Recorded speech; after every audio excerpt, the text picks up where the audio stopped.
There was a boy once, Eli. He wasn't born broken, he wasn't born angry or lost. No, he started off the same as anyone, a child with wonder in his eyes, always asking why and dreaming in colors. But the world didn't care about that boy, not in the way he needed. His father would come home late, loud and full of rage. His mother would disappear into silence. He learned to tiptoe through the house, memorizing every creak in the floorboards like landmines. The dinner table was a war zone, words thrown like knives, and no one ever said sorry. But what damaged Eli wasn't just the trauma. It was the denial of it, the pretending, the forced smiles in public, the way no one ever said, "Hey, something's wrong here."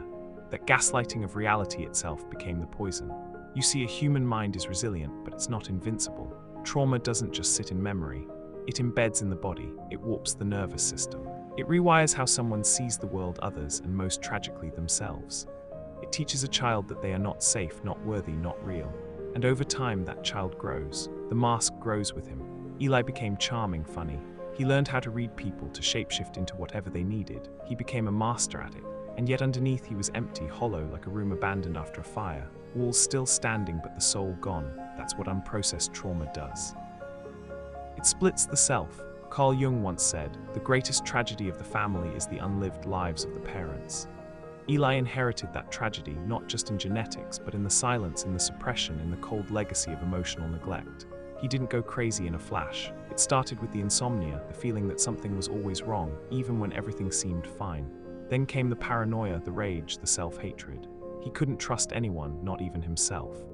Relationships turned into landmines. He'd push people away and then beg them to stay.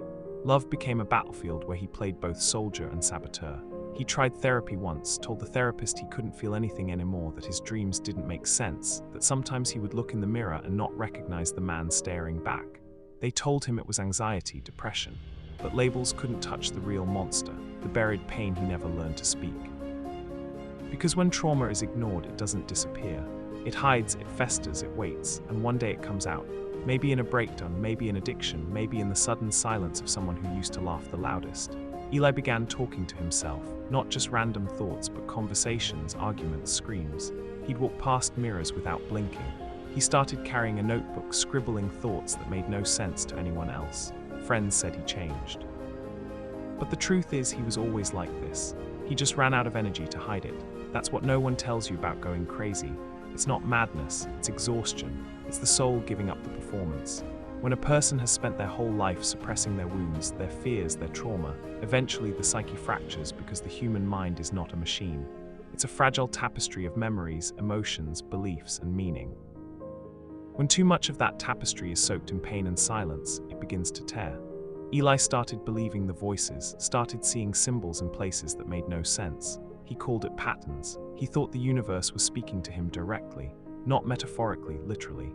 Every radio ad, every glance from a stranger, every flick of light in a hallway became a message. What was really happening? His mind, starved of order, was creating meaning in the chaos. It was trying to make sense of what had never been resolved. That's the cruel trick of unresolved trauma. It doesn't let you rest, it doesn't let you forget. It disguises itself as anxiety, anger, even mystical insight. But behind all of it is a child screaming, "Please notice me, save me, help me." But by then it's too late, because the world doesn't understand madness, it fears it, it turns it into a spectacle. And Eli, like so many others, became another cautionary tale, another statistic, another what went wrong. He didn't go crazy because he was weak. He went crazy because he was strong for too long. Some call it madness, but Jung had another word for it. Individuation, the process of becoming whole by facing the dark, chaotic parts of the self. But for someone like Eli, it didn't feel noble. It felt like drowning, like being pulled into the depths of something ancient and terrifying. Something that didn't speak in words, but symbols, fragments, screams behind closed doors. Because here's the truth, you don't just lose your mind one day. It happens slowly, like a soft crack in a mirror that spiderwebs over time. From the outside, they might say he just snapped. But they didn't see what happened before, the quiet parts, the nights no one saw, the pain no one acknowledged. When you bury the past, you don't kill it, you multiply it. Unhealed trauma becomes a ghost. And ghosts don't die, they haunt. Eli wasn't just dealing with memories. He was carrying the entire emotional weight of years of abandonment, confusion, shame, and unspoken grief. Every moment he stayed silent as a child screamed back at him as an adult. This is where sanity and insanity blur. Psychology talks about the false self, the version of you created to survive. not to live, just to survive. This false self wears masks, tells people what they want to hear, and buries the truth so deep that even you forget it's there. But the truth doesn't forget you. One day the mask cracks, the persona collapses, and what's left, the shadow, everything you hid, everything you denied, everything you feared, the rage you said wasn't yours, the grief you claimed didn't matter, the voice whispering you were never loved the way you needed to be. That's what going crazy really is. Not illness, not demons. Not irrationality. It's the psyche breaking under the weight of pretending. Madness is the soul's protest. It's the scream of a mind silenced for too long. And strangely, it's also a chance, because when everything collapses, when the lies fall away, when the world no longer makes sense, you're left with the one thing that can save you, the truth. Eli's truth was simple. He was abused, neglected, unseen. And for years he told himself it didn't matter, but it did. Carl Jung believed healing begins when the unconscious becomes conscious. But looking at the past means feeling everything you avoided, and beneath the numbness is vulnerability. Eli began to write, not for clarity, not for healing, just to get it out. Pages filled with chaos, drawings, the same sentence repeated 50 times, "I didn't deserve this." That sentence changed him, not because it brought peace, but because it brought permission. Permission to feel, to be angry, to be human. He began therapy again, and this time he didn't act. He wept, for the child who grew too fast, for the adult who never felt safe, for the madness that made sense once he stopped running. He wasn't cured, but he wasn't lost. He learned madness wasn't the enemy, it was a message, and once he listened, the parts of him he feared didn't attack him, they thanked him.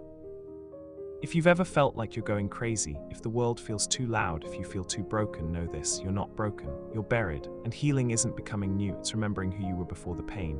How do you begin? Start with silence, the sacred kind. Write, scream, walk, cry, but consciously, without shame. Read books that dive into the unconscious. The body keeps the score, owning your own shadow, the drama of the gifted child, man and his symbols. These aren't books, they're mirrors. And most of all, don't heal to be perfect. Heal to be real.